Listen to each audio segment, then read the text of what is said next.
Hi guys! So guys, karong adlaw mo ni adlaw nga nagplano tanong nga maghimo tag garden no.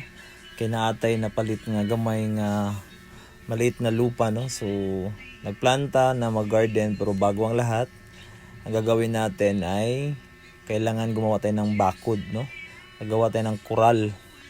So gagamit lang tayo ng interling guys para magkaroon tayo ng bakod. So dito guys, nag-start na kami maglinis no sa area. Pinuputol ko yung mga kahoy kasi ang daming kahoy guys no sa area guys. Kaya ginagamitan ko lang siya ng itak o sa Bisaya sundang.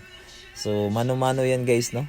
Sakit sa kamay pero nakaka-enjoy. Kasama ko si tatay no, yung ina-hire ko na kasama dito para mag-kural no sa lupa na binili po natin. So tingnan nyo guys no, dandahan kong naputol yung kahoy at linisan. So ito naman guys, ituloy ko yung pagputol nito para talagang maging malinis yung area. So yun po no, ito yung kapitbahay natin. So ginalagyan natin ng bakod para hindi makapasok yung mga manok no, kambing o ano pa yung mga hayop na pwede makasira sa ating mga halaman.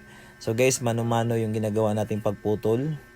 So, yan po, malapit na po yung maputol yung kahoy na yan. Sobrang sakit na ng kamay ko. Talagang go lang, no? Nag-i-enjoy ako dahil nami-miss ko yung gawain sa probinsya na magputol ng mga kahoy. So, konting-konti na lang yan guys, no? Matutumba na yung kahoy na yan. Wow! Congratulations, no? Naputol na po natin yung kahoy. So, yan po, yung isa sa na kahoy na nandyan, yung binunga. So, ayaw nating putulin yan. Yan si tatay no, nag-assemble na ng mga interling. So nag-assist po ako para mahawakan yung interling dahil mahirap pong maglagay ng bakod na interling kung walang mag-assist, walang hihila. So meron na tayong malunggay no, kaso lang hindi pasok sa ating bakod, nasa labas. Sayang, di ba?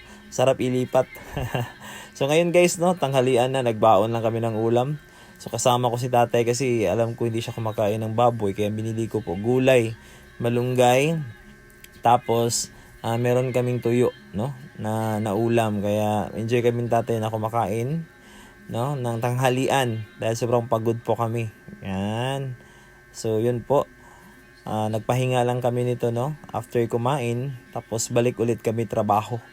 Yan, tapos na kumain guys. 1 PM na, bumalik na kami sa trabaho namin para matapos. Actually goal namin na matapos within 1 day yung pagbabakod namin dito sa garden na gagawin po natin. So tingnan nyo po no, na naikot na natin ng interling, konting-konti na lang. Actually guys, nakulangan po ako ng interling na 2. So ginawa ko, tumakbo ako dun sa hardware para bumili ng 2 interling at saka 2 tubo.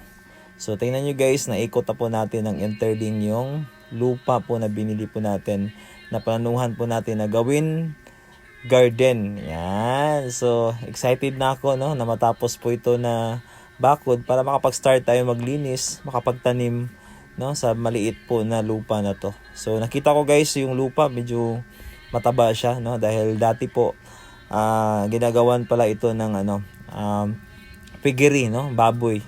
So marami siyang mga dumi doon sa dulo po kaya mataba yung lupa na meron dito. Then sa kabila po may mga saging no, ang kabila ng mga kabilang area na kasama sa lupa na to na may ibang may-ari. So tingnan nyo guys, maganda na tingnan dahil nakabakod na siya. So sa harap na lang po yung kulang po no, yung bakod. So natapos po natin yung pagbakod within 1 day, 2 PM lang po. At ngayon po paalis na po si tatay dahil natapos na po niya, nakatanggap na siya ng sahod.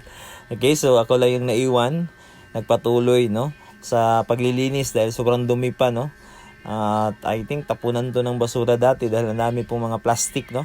So gawin natin, linisan natin to dahil mahirap po nagtanim tayo na marumi yung paligid lalo sa mga plastic. Kaya it's a big challenge no na before natin taniman, naglilinis tayo. So nakita nyo guys no, dahan-dahan kong nalinisan yung area no, talagang dinudugkal ko po yung yung mga lupa para lalambot po yung lupa para maganda po taniman. So mayroong isang bata diyan no na lumapit sa akin na panay tanong. So yan guys no, ang sarap sa pakiramdam no after na mabakod natin, nakapaglinis tayo ng konting area. Yan po. Tapos gumagawa tayo ng block no para tayo naglalaro dito So ginagawa ko lang siyang libangan, no, para hindi masyadong pressure, no. So libangan lang guys.